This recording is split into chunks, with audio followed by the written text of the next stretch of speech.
Tessitore alongside Teddy Atlas, and we welcome you to the Aragon Ballroom here in Chicago, Illinois. Our main event should be a good one tonight.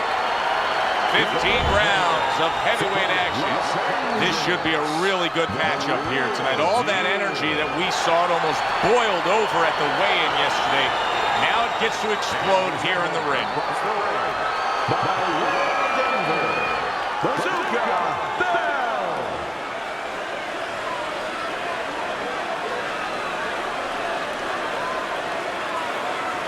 We went over the rules in the dressing room. Let's have a good, clean fight. Touch them up.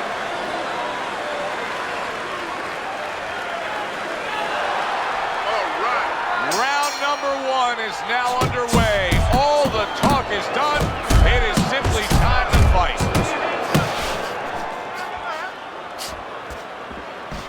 Well, I've heard you say through the years, Teddy, that a counterpuncher has to be very careful against an infighter, not getting smothered, or not having these abilities and opportunities to counterpunch. What does he do if a guy does get to the inside against him? Well, he's got a couple choices. First of all, he could take a little bit of step back and create room again. You know, it's not the end. I mean, you know, it's not like you're up against a cliff, you're going to fall over. Take a little bit of step back, create a little room, and then you can counter again. Good exchange. He fires back.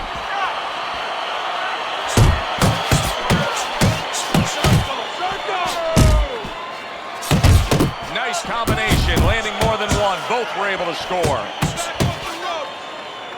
And now just wasting away some time with that clinch. Overhand right can be so effective. Good block there by Bell. Well-placed hook there. Look at this, another power punch able to land. We're early on in this fight, he's going for it. Yeah, you wonder if he's got a car waiting outside. Combo lands upstairs. A target on his head, and he places the hook right on it. Halfway through round number one. See him trying to cut down that tree with a well-placed right hand. And now another left. Left to the body. So many times you hear of an early round where they're just feeling each other out. No way. Not these guys. Straight to action. Well, if they can keep this up, they're both going to have headaches, but we're going to have a special one on our hands.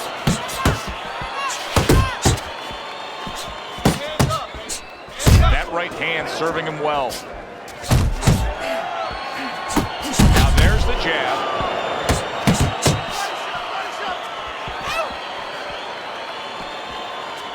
You're still not moving enough. Commits to the overhand right, and it serves him well. And now he's targeting upstairs. Stay on the inside. That's great stuff. He fires one right back after taking one. Gotta love the work by Bell. Flush shot, the left hand came in. Bazookas jacked up by an uppercut.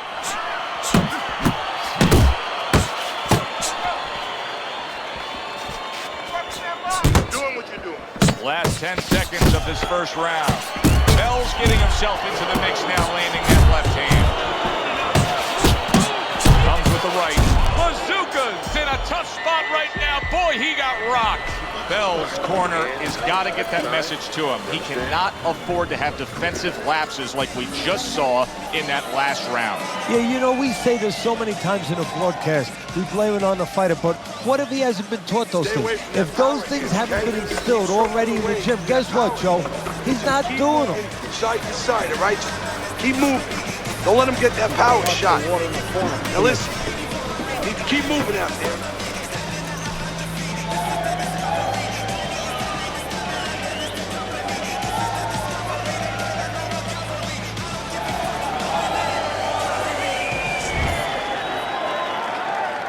As this round starts, one question lingers over this fight.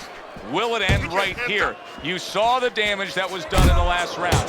Now he has a chance to close the show. Does he want to end? I think sometimes in life, in boxing, anything, it comes down to nothing more complicated than do you want to do it? If he wants to end this, he ends it. Forget about jabs, forget about technique, all that stuff. Does he want to end it? Bazooka's right hand scores well that time. And he ties up on the inside.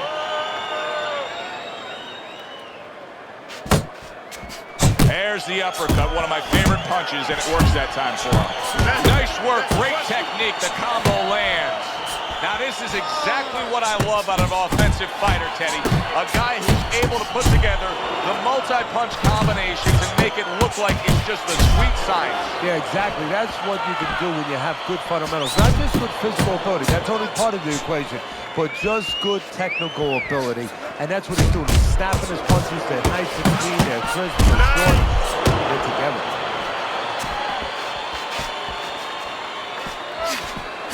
A little head hunting with the right.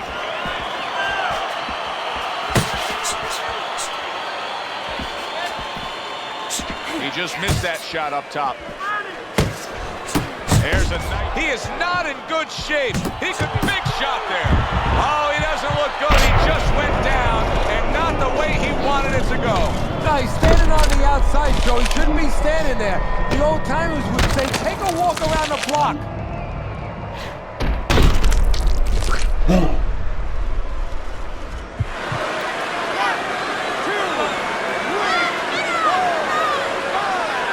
Bell's still in a tough spot here. Don't get fooled just thinking he beat the count and everything's fine. And I'm not so sure that he can grab. So what you got to do now, if you're a trainer, the way you taught him in the gym is you don't want to go grab because you might leave yourself open. Move your head when he comes to you, then you grab him. Oh, they both land flush with uppercuts. Targeting the uppercut, and it worked. And he returns on that exchange. Scores up top with a left. What a hook by Bell. He's showing what a skilled fighter he is with the counter punch. Well, the old timers used to say, when you're calm in there, when you're controlling there, you can make him do what you want. He made him tie his shoelaces right there.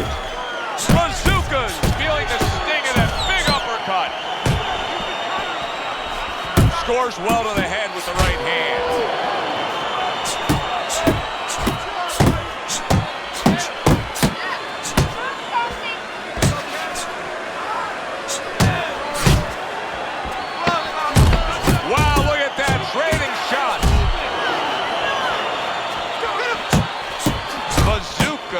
Swinging and missing like he's at bat right there. That punch was nowhere near his opponent. So he scores a knockdown in the last round. Now he gets to settle down and gather himself. Do you go after it? Do you get super aggressive here, having had your man hurt? Or do you still have to employ a certain amount of caution? Kind of like being at the carnival, you know, you just hit the bullseye and you got that big stuffed animal you can give to your wife or your girlfriend. But now he doesn't want you to go away with that. Oh, no. No. He tells you, wait a minute, try again. You could trade that in for something either bigger, but you might lose the one you have already. That's the question.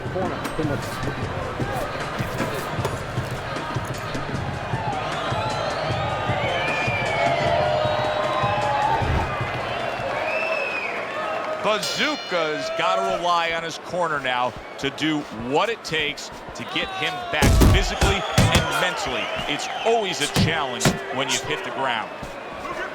Bell's jacked by an uppercut. Putting his punches together, landing 2 shots there. Fires right back at him. Right hand over the top, very accurate with it. Oh, he just misses with that headshot. Solid uppercut. He digs in, trying to bank away body shots with the combo. Committing to the body work now. He lands the right hand. You see him holding on. Close the distance. Keep moving. Keep moving. 1, 2, 1, 2. Oh, what an uppercut. Digs in with a good solid uppercut after taking one. Nice work with the left hand. Nice block by Tell. Bell's nailed by a huge hook. Well-timed, well-placed uppercut there.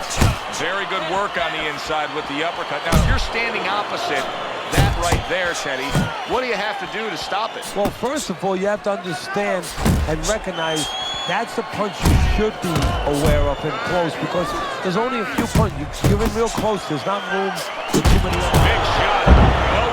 He survived earlier, but now he goes down for a second time.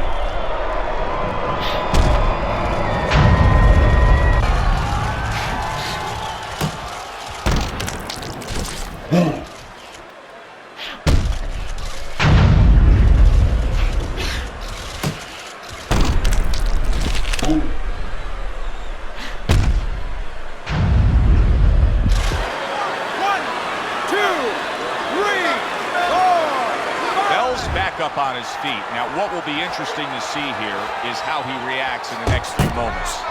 Bazooka's gotta be feeling the impact of that uppercut.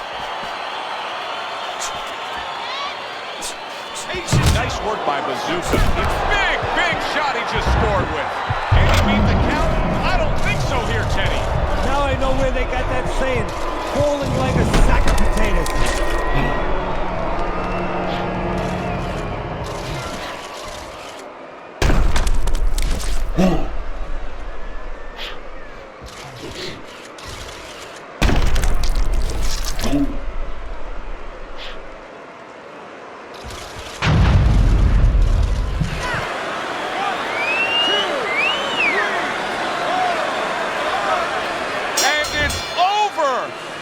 Fight is over. Bazooka's smashed and he can't get up. Unable to beat the count.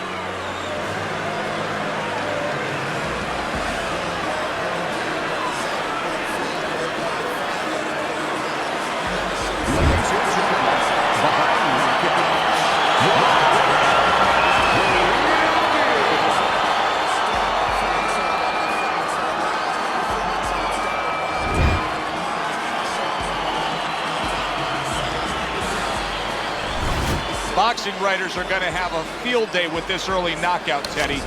Praising one guy, and tons of criticism is going to be targeted on his opponent. Yeah, two ways you could criticize his opponent. One is that obviously his technique was not right, and that came from training camp. But the other is more directed to his corner, that they didn't warm him up right. I mean, he came out cold. There was no sweat on him, and he got starched. For Teddy Atlas, I'm Joe Tessitore. Have yourself a great night.